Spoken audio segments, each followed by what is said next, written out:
C'est évidemment une grande joie pour moi et pour eux, je pense, après effectivement 2 ans d'absence.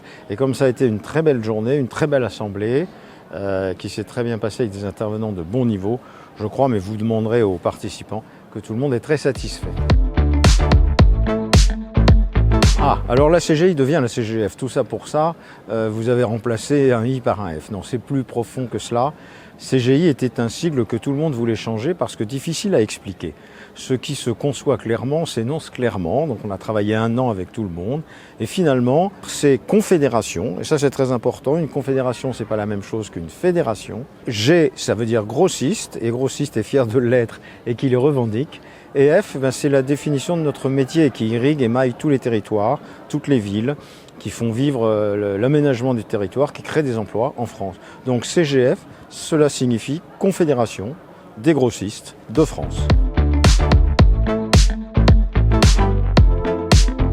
Ils seront dans la continuité de ce que nous avons fait depuis 3 ans, avec un certain nombre d'accélérations. Dans le domaine du social et de la formation, il va falloir que nous travaillions encore plus avec nos fédérations et les entreprises sur l'attractivité de nos métiers. Ce que je dis là est bateau parce que tout le monde est confronté à des difficultés de recrutement.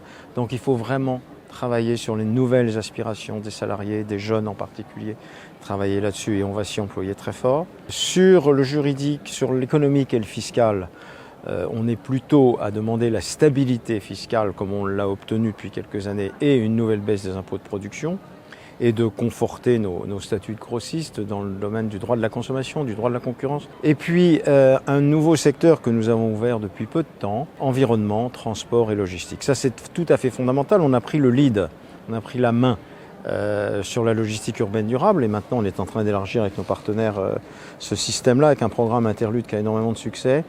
Ce que je souhaite maintenant, c'est que dans le cadre de la politique de RSE, auquel il faut qu'on amène toutes nos entreprises aussi de cette profession, on travaille sur les phénomènes d'environnement. Et pour nous, cela voudra dire les déchets. Le traitement des déchets, le recyclage des déchets, c'est notre profession de grossiste, metteur en marché.